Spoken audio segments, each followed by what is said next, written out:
AUTEC, Navy underwater base, military, extraterrestrial facilities, Area 51's Bermuda Triangle. Interesting fact that there is supposedly activated points of teleportation upon interbases dealing with numeric accounts of en masse water levels. What I mean by that is the en masse is certain replicated speeds that are going to cooperative military agendas. Either camouflage or teleportation. That has been around for a while. And they do have distributors through certain aerodynamic fields, certain militaries that have cooperative camouflage already.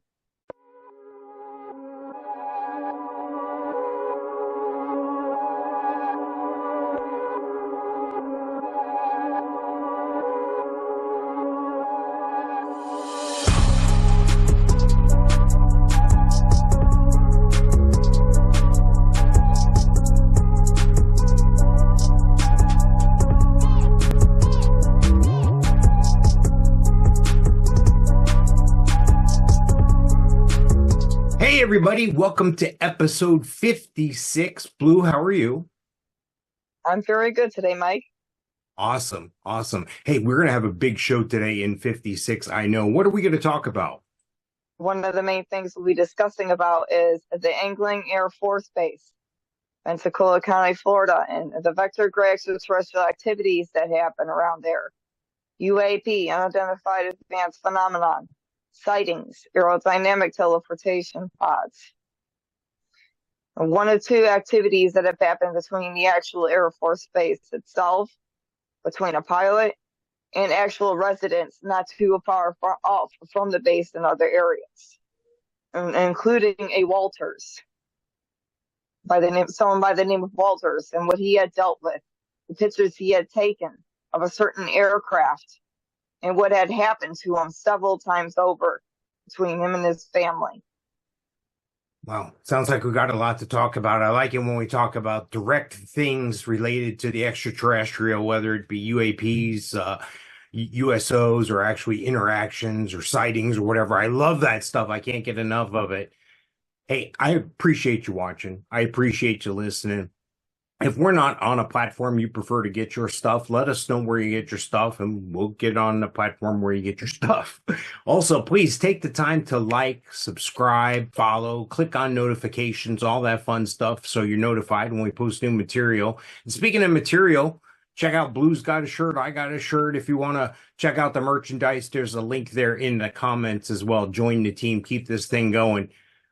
Blue, let's get started here. Let's get right into 56. Absolutely. On November 11th, 1987, what we're talking about right now is the Gulf Breeze UFO incident report.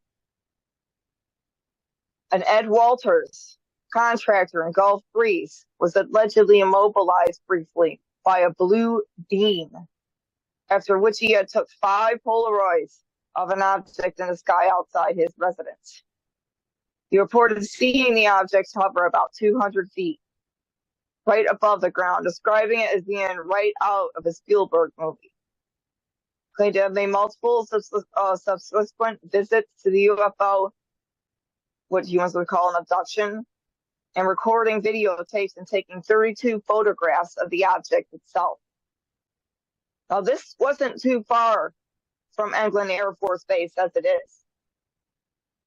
And the object that he reportedly had seen looks a little bit similar to what the pilot had already seen around the perimeters of the Air Force Base when that report was distributed. And what gets interesting with these types of entities, the vector and the type of gray subspecies. And where's Pensacola County? This is in Florida. We're talking about right here, right in certain areas. Right where we're even living. You know, they're everywhere. And people need to understand that they get in coordinates with Air Force bases, military bases. there's always something similar activated between two scenarios. And it doesn't always mean just one type of entity, one type of extraterrestrial. There are several thousands of types of extraterrestrial entities out there, and several types of grays. Now, what about his photographs and so forth? Did they get confiscated? Were Yes, they ever published? most likely. Yes, most likely got confiscated, and they tried to dislodge it, debunk it, say that what he had claimed wasn't real. And they do that a lot with people. They had taken into effect. But after this had happened, and around these times, and even before then, there had been several sightings. And he's not the only one. He may have been one that may have several more activated sightings on his own perimeter. Maybe these entities had to have something to do with him, had a reason for that. It just gets interesting that it's so close to this Air Force base. I myself, I've lived there for a little while, a few years ago. And let me tell you, I've been very close to that base too. And I've seen what humans would call the UAPs, ETIs, UFOs. There are several in that area, as well as militarized strategic maneuvers. So don't be surprised if there are cooperative events that deal with proactive military and ETI, because there has been for quite a while. And it's just cover-up scene of their visitations going to military bases all the time. There's a reason for cooperative events. When these certain pilots or others see something out of the ordinary, they're close to that base, they have to hide the real reasons for things. Based on the protection scenario that the governments have to deal with. It's crazy. And I think Florida's a perfect place for sightings and so forth, because there are military bases here in Florida, and Florida's surrounded by water. And we've talked about it before. You know, you're going to hide in plain sight. You're going to hide in the best place you could possibly hide in. And if I was from another planet and I saw 2/3 of this planet's covered by water, and if I stay under the water, I probably won't be seen when I don't want to be seen. It's probably where they're at. So, I mean, Florida's a peninsula, and it's surrounded by water. So, I mean, that's a perfect place. Are these sightings strictly near the military bases in Florida, or are they in other areas, you think, as well? There are numerous military bases out there where they're affiliated working alongside extraterrestrial technologies, reverse technology, or they have affiliated programming speeds to other entities or cooperative events between themselves, or these other entities are interested in other affairs at hand. Like this military pilot, he reported 4 potential unidentified anomalous phenomenon while operating in the Air Force Base training range off the coast of Florida. There are several places. They also maintain to watching and monitoring several objects in space, and even over the lands, and even underneath the lands, because there are objects that go under the water too. But there's reasons for that. Like we already know, some ETs are good, some are bad. And some humans don't even know. They're in between. They got to understand first, or their cooperative levels. It goes so deep. And this goes right next into what I need to explain about next. And that includes the Navy itself. Please go right ahead. I'm anxious to hear this. Yes. AUTEC. Navy Underwater Base, Military, Extraterrestrial Facilities, Area 51's Bermuda Triangle. Interesting fact that there is supposedly activated points of teleportation upon interbases dealing with numeric accounts of en masse water levels. What I mean by that is the en masse is certain replicated speeds that are going to cooperative military agendas. either camouflage or teleportation. That has been around for a while. And they do have distributors through certain aerodynamic fields, certain militaries that have cooperative camouflage already. What gets interesting with this is, besides it being one of the most secretive types of advancements out there, military bases, it has it's closer to where the Bermudas would be. And dealing with the Atlantic Undersea Test and Evaluation Center, they deal with, obviously, things that are manually set underwater in aerodynamic fields. Think about how NASA had played out, and we had talked about big areas through craters, and then on the outside. Now think about huge areas from underneath the water itself. And then they distributed these wide areas and utilize these certain technologies in effect for these wide areas underwater. Whether it's represented as sonar, an advanced status code, or they're actually representing scenes of teleporting.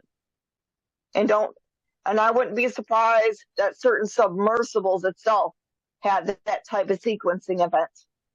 Where did they get it? And how is it even coming into that own reality check? They're maintained between other certain subspecies. That's why people have seen what they would call UFOs going in and out of the water in certain areas along the ocean off the coast. They don't know why they disappear. Where are they coming from? Well, that's one reason. Reverse technology, and they have advancements, and they also have affiliated higher races that help with military zones. Kind of like, it's just like Area 51's underwater. It's the same thing, pretty much. It's just a different effect. Yeah, I see. First of all, let me back up for some folks. AUTEC, Atlantic Undersea Test and Evaluation Center. Okay, that's what that is. And just like Blue had pointed out, very similar to what they got going on with Area 51 in a sense. You're hiding in plain sight. It's a government testing facility. There's nothing to see here. We're just checking out some new stuff, and for your safety, just stay back. You know, it couldn't be that they're reverse engineering things like you had mentioned. Couldn't be that they're, you know, these things can have a military application, I'm sure. But I'm sure it's a lot more about intercepting or taking or siphoning off or learning these extraterrestrial technologies for our own advancement. Our government's done a fantastic job of doing that the past 100 years or so. If you look back, I mean, we've advanced more as a civilization over the past 100 years than we did for thousands of years before that. So it's amazing to me that these things do exist. I'm a proponent of hide in plain sight. You know, if you're trying to, don't go in here, this is top secret, and just draw a curtain, and there's no explanation, there's no anything, people are going to do whatever they have to do to get in there. But if you have some sort of plausible deniability, if you have something that you can say, oh, we're testing this, we're experimenting with that, you can hide in plain sight. And again, much like we talked about with the, you know, UAPs and so forth, 2/3 of the planet's covered by water, so it only makes sense. My question is do you think we're going to see an increase in this activity in the Bermuda Triangle area as opposed to Area 51? Do you think maybe Area 51's become stagnant and maybe this is the new hotspot? Well, I mean, it's a top secret location, conveniently also nestled in the heart of the infamous Bermuda Triangle. So we're going to get deeper in this. We're going to learn about what this complex is. It's a 3 test ranges for weapons, acoustics, and a fleet operational readiness accuracy check site. Sensor range. Ranges perform vital functions, signatures of submarines, and validating those signatures, like we had just talked about with sonar before deployments, as well as anti-submarine and electronic warfare research and development activities. given AUTEC has been described as the most advanced laboratory in the world, with three-dimensional operations. The site's nicknamed, like we said, the Navy's Underwater Area 51. And this is why it's so understandable. It sits right in the middle.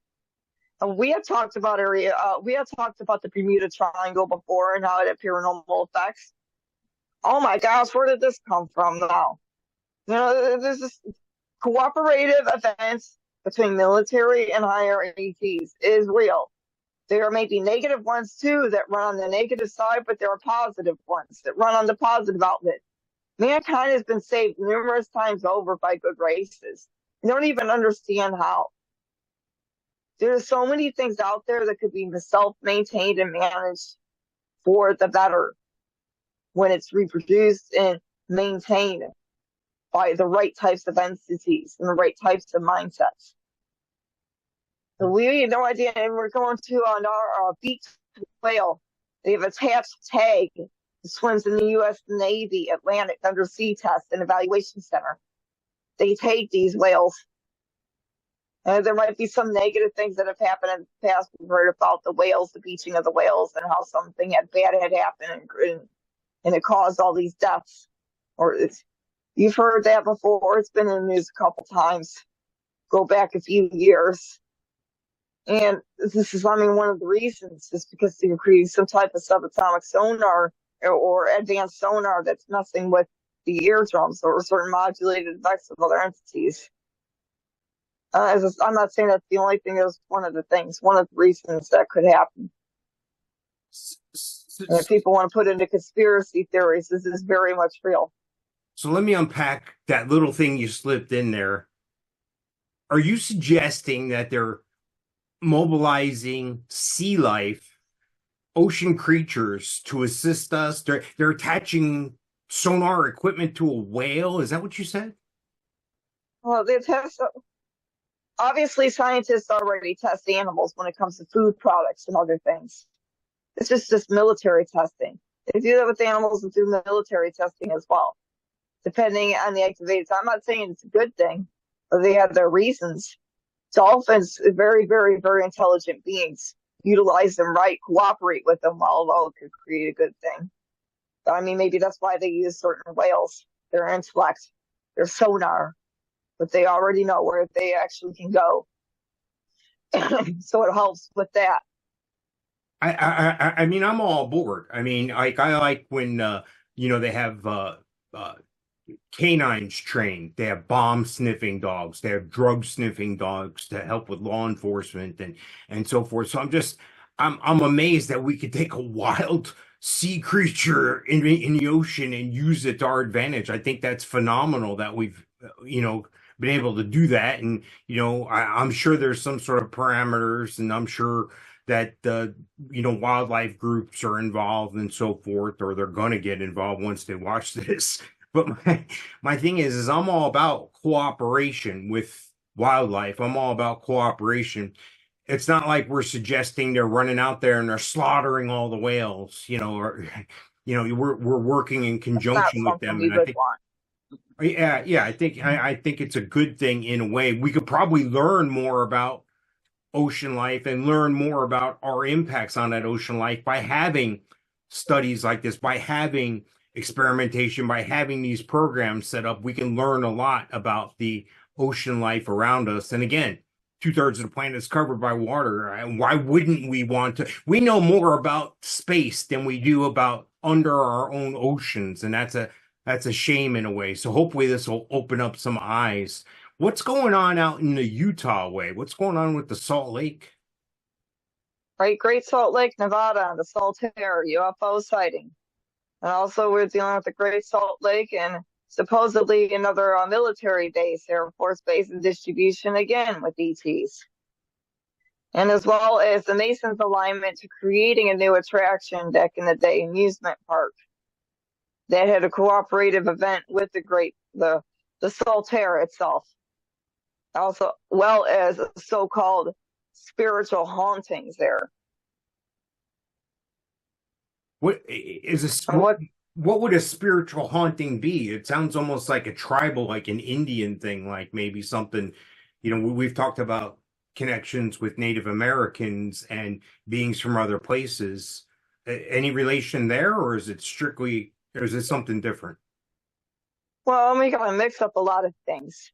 Originally, the Mormons built Saltier in the South Shore of the Great Salt Lake. The Mormons, hint, hint, about 16 miles of downtown Salt Lake City. And already we're dealing with spiritual stuff.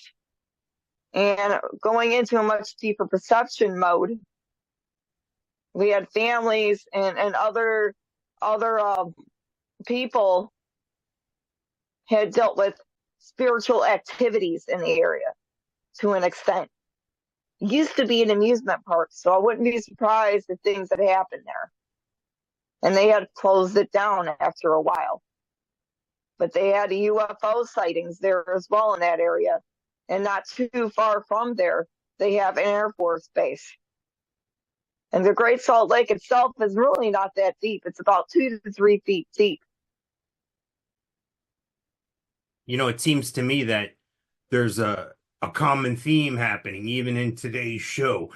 If there's a sighting, there's probably a military base nearby. I mean, this has gone on forever in that way. And I get it. In some of the interactions we've had documented in the past, the extraterrestrial life seems more inclined to check out our military capabilities, sites that store nuclear weapons and so forth. So it doesn't surprise me. It's just it's pretty. If I was a UFO hunter or whatever, and I wanted to make sure I got an opportunity to see something, I'd probably head toward where a military base is or be in that area. So do you think that's the case, though? Do you think there's definitely that correlation with the military bases then?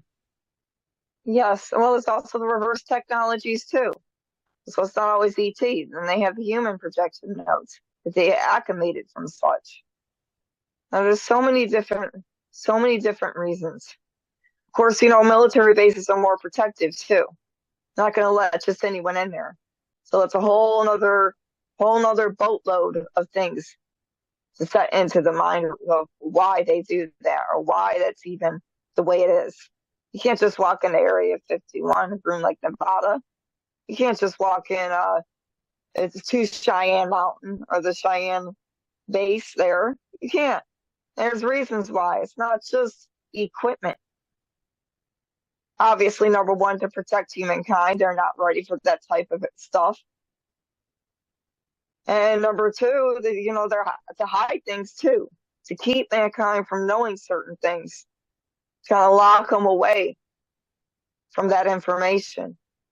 But it's also protective because there are a lot of entities out there, even humans or humans in general, that wouldn't be considered very nice. And would want to do something negative with that type of technology or those type of entities. So they would have to be protected. It would have to be protected. There are reasons. You talked about this reverse engineering and stuff, and we've talked about that in the past as well. And our advancements as a people, as a culture, as a society. If I came across some sort of technology, I think my first phone call would be to Elon Musk, because he can help me develop it or figure it out or point me in the right direction at least. Is there anything else we need to talk about today in regards to the UAPs, the UFOs, or Area 51 or Bermuda? No, just Saltair. We're more about the Mormon church. They had two major objectives. And the reason why they made it, to provide a wholesome place of recreation under the church's control for the Mormons and their families. And it puts it into the spiritual perspective. And intended Saltier to be a Coney Island of the West to help demonstrate that Utah is not just a strange place of alien people and customs, but it was a part of a large movement towards accommodation with American society that had begun in the early 1890s. And as church leaders made a conscious decision to bring the church into the mainstream of American life. It was intended to be both a typical American amusement park and a place to provide the safe environment for Mormon patrons. It didn't work out, though. Eventually shut down. But now they have all these different things going on around there. And Mormons, I was going to say, are you suggesting that Mormons or the Mormon faith is have to do from with somewhere ET. Yeah, else? I mean, they can get their knowledge from that as well as many others, the Vatican, many other types of demonstrators that know the divine. That they have some type of affiliation with the higher entities. Not all Mormon may know that, but there are certain organizations or sects through them, SECTS through them, that could have more of a secretive layout to other things and what they wrap around that. And I wouldn't be surprised because that's that Air Force base not too far away from there. And we'll be discussing about that and its purpose. It distributed that Hill Air Force Base that they had maintained code of extraterrestrial technologies and similar teleportation scenes as well. This really old picture that showed a UFO right over the Great Saltier at the time. It's just, it puts all of that, every little code into a one big picture. Unfold that and then bring it together. What are you seeing here? You're talking about those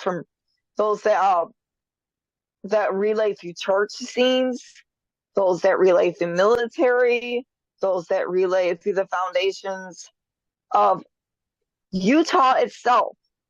My gosh, it's just a big hot spot for paranormal activity.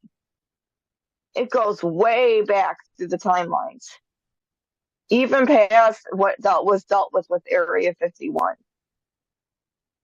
Go back to the Native American Indians, the star gods, what they had discussed about.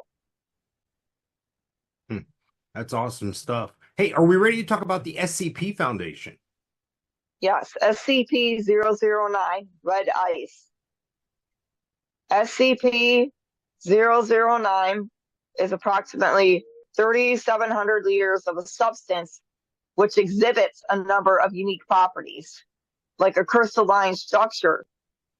A certain sub-cave system was found. Small amounts of the substance in all phases are as colorless as mundane water. But when it gets toward an en masse protocol, it takes on a distinct deep red hue. Its most notable property, however, is the fact that its reaction to temperature extremes is exactly opposite that of a standard H2O. The subject assumes the liquid phase at temperature between negative 100 degrees Celsius and converts into a solid state above those temperatures. At temperatures below that, SCP vaporizes into a gaseous phase, similar to steam, but it still retains its coloration. It gets interesting because when personnel interact with this specified element, with or observing, they must wear protective suits. Because if they don't, it starts clinging on to and it clings onto H2O as well, water. And it starts locking down that temperature and starts freezing it from the inside out upon the skin slowly. So it creates a hypermolecularized effect that, think about dry ice. Liquid ice. You put your hand in it, you're going to automatically freeze. This thing over a period of time will give a similar property to an actual human form or other types of entity. You know, I was taught as a young man when I grew up in the Northeast, used to snow, and you know, it never failed. Every winter, some kid would fall for it that they ought to try, you know, because you could eat, you know, you would, as a kid, you know, you could eat the snow, you let a snowflake fall on your tongue or whatever. And there was always one wisecracker that tried to get some kid to eat the yellow snow, that was a treat. Is this how I would envision that? It's only in an Arctic setting, the red ice, or am I going to see this am I going to see it at all? Well, it's not like an ice form, but what we're talking about is similar to black or to liquid ice itself. what this is, it's more or less a crystallization form. So pretty much depending on the amount of temperature drop or rise will affect the en masse project scene, the person entity itself. It will start assimilating onto the mass and creating a type of property itself. It can kill off the subject or host over time and freeze it from the inside out. Yeah, it generally does freeze it, but it turns it similar to the type of molecules that its structure has. It has a certain crystalline, frozen structure property. And when something else be touching or be near it, it will affect it. And this itself, I won't be surprised the way it was found, would either been manufactured by scientists at one time or an evolved form of some type of bioelement from the inner worlds. You know, I'm looking here at the next SCP we're going to talk about here, and this one also hits home for me very much. What's the next SCP we're going to talk about? 080, the dark form, or what humans would call the Boogeyman. And the other one would have been a class Euclid safe, by the way, if you wanted to know. This one's class Euclid, so it's in between perimeters. Now, what gets interesting is there are two sets of eyes. And the properties that go with it are as thus, it is pretty much, it's, how do I explain this? It's like between a gaseous form and between a hypermolecularized form. So it can go in the in-between. But this type of entity likes to mess with the minds of other beings, especially when they're in sleep. It likes to go to the corners, to cut in the corners where it's dark. And it would pretty much manipulate and cause nightmares. Two smoking eyes is his common attribute. It's come to the attention of researchers, though it induces uncontrollable drowsiness too, upon anyone entering its chamber or domain. There's that ensnarement code. Once it starts that, you can pretty much put that person to sleep. It will be forced into REM sleep, and it suffers irreversible damage, psychological damage. And effects occurs even if the SCP is being observed from a separate room. Think about how children, they had said, oh, wait, no, there's something under my bed. You ever heard that story? There's something under my bed. I see eyes. There's a monster or in the closet. Even they're not far off. And we're talking about the Boogeyman. That goes way back. That dates way, way, way back. They have older photographs that talk about it. It's this entity that likes to cause issues and cause nightmares and sticks others into that type of nightmare. Again, and it's not really easy to hold this entity because they can't teleport. I don't think it was a strictly Northeast thing, but I remember growing up in the Northeast, and that was another little thing that you would have about going out at night and stuff like that, and the Boogeyman will get you and all this stuff. So I don't know if that was just an old wives' tale or if that's actually related to this. No word from Casey and the Sunshine Band, by the way, with their hit "I'm Your Boogeyman." I'm your Boogeyman. That's what I am. So, do I need to be worried about the Boogeyman, or is this truly contained? Well, I mean, they have ways to contain it, and it will instantly vanish if any light enters its domain, its containment room, with a greater luminescence than that produced by a standard children's night light. It will vanish. It needs darkness. I mean, they pretty much have it contained, but there are ways that entity can leave, obviously, because people would still get similar projection scenes of something happening, self-analyzing, but they're not getting good and dealing with when they're already on sleep. This entity itself, yeah, contained. Can it teleport? Can it take off at times? Yeah, that's possible. Is it just one entity, or is it more than one? There could be more than one. This particular one is being maintained, obviously, by the Foundation itself. Interesting stuff. I love when we talk about the SCP Foundation. Hey, what's going on with your positions with the Space Force and the Federation? Yes.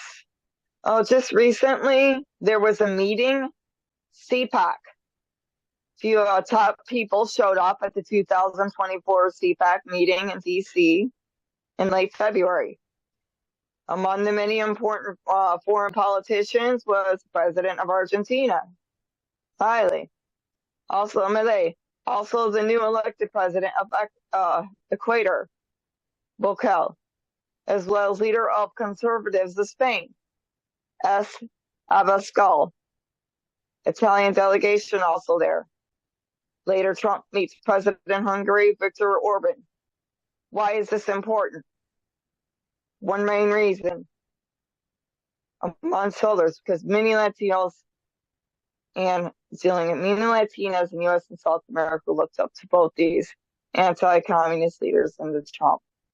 And the step between that connection and the people getting together to try to get this planet put straight instead of all the chaos that's going on. And this would be good news. And hopefully stay as that way. So let's put some good news in. And besides that, well, we got another thing with dipshit Biden and his coordination codes. And unfortunately, does not play on good protocols. Averting to resettlement, to referring U.S., referring some migrants in Greece and Italy under Biden administrative initiative. Do we need to just keep corralling everyone everywhere on an uncoordinated code? And that's not even necessary. And obviously, he did this, expected to sign executive order to curb immigration, which he already did.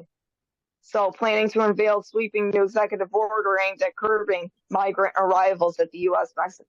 Hello, I mean, you could have done that a long time ago. Now, I don't know why he would want to do this on the year of the election itself, and then start swaying and moving them to other places too. Where is your mindset, my boy? It's ridiculous. And one other thing, Elon Musk is to stage town hall with Donald Trump. So that's going to be interesting. Yeah, I'm looking forward to that. Absolutely. And, just to comment briefly on the window dressing executive order. Yes, he had that power from day one. At first it was, the border's secure. Now and then it was, we've had a broken system for years and Trump left it broken and in shambles. See, what they keep conflating is immigration and border security. Those two things aren't the same thing. Yes, we need to be humanitarian. If there are people that are definitely oppressed or in fear for their life from their country, their own tyranny in their countries, which, by the way, they come walking in carrying a flag, demanding their country's food and stuff. If that country's so great, why did you leave? I think a lot of people are being sent here, though, and I think it's curious. A lot of military age people, a lot of military age. They're all wearing the same backpacks. So I just stop it with the helpless families that are under oppression. There are some, I get it. But don't put window dressing on this. You can't put lipstick on a pig like they said in the past. So it just, you're definitely on it. It's all window dressing for the election here coming up. All right, Blue, let's talk about ET of the week. The Vrill. V-R-I, not V-R-I-L-L. There are two types of entities. We're talking about the Vrill, we're talking about the Vrill lizards. Earth's underground reptilians who body snatch humans and eat them.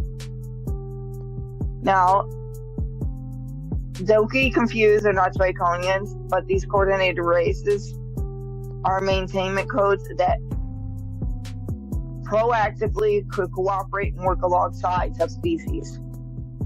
And in their form, if they possess, they're bipedal with two arms. They're shapeshifters. Of course, the draconians themselves are shapeshifters as well. Taking other forms up, screwing things over, messing with the motions and life of mankind and the other foundations of other lives on other realms. What goes with these beings is they regenerative abilities, shape-shifting, they're omnivorous, but they have a tendency in their diet to eat humans. They also do carry a certain type of mode of effect with them. So when they go onto the surface, because they do live underground, they're able to maintain themselves and hide amongst humans. They have extremely long lifespans, and most likely due to the Vrill in their diets.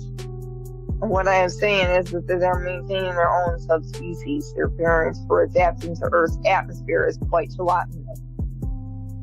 Meaning that because they have shape-shifting abilities when they enter certain atmospheric conditions, it alternates this in a way, deforms it.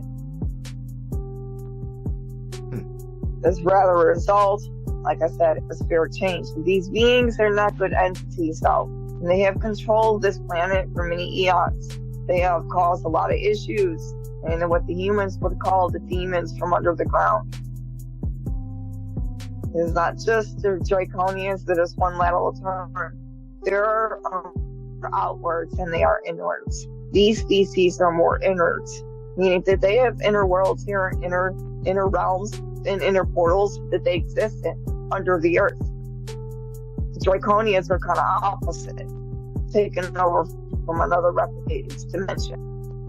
Cooperative beings, though.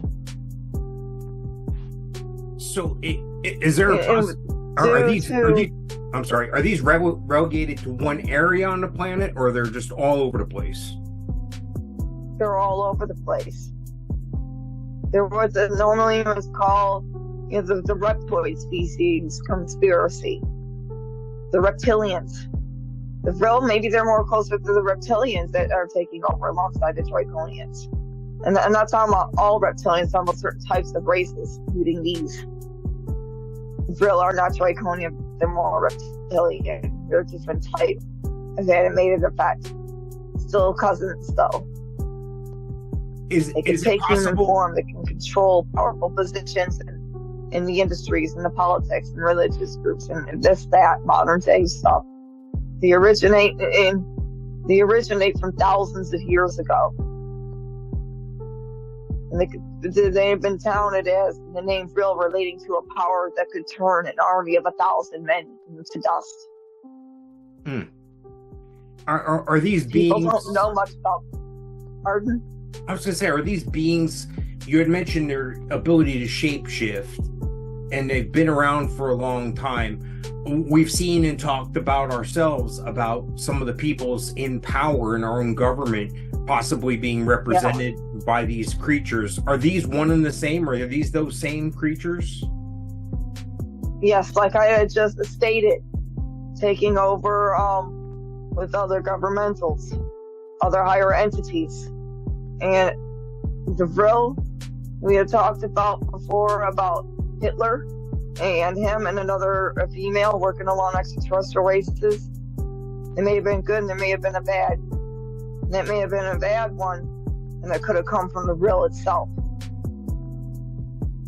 So if we get deeper into things, we're going to understand it, that they're cooperative levels, and they're able to shapeshift, and they're able to take over human form. That they work along other negative entities on this planet. And not many humans understand about the Vrill. They don't even know that they exist. They always think it's the draconians or reptilians or this or that.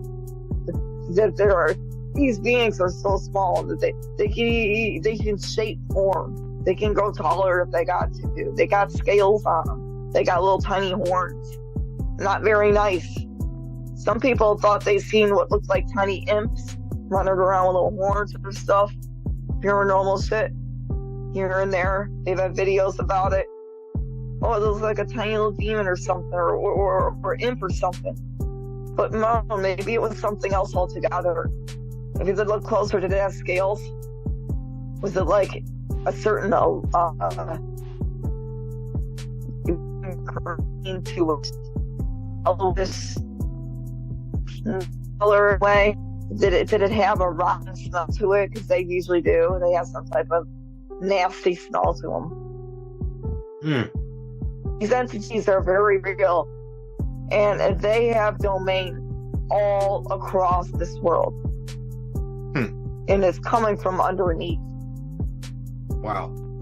Crazy stuff. Crazy times we live in. I'm glad we're able to talk about these things. And just like that, I see we're out of time.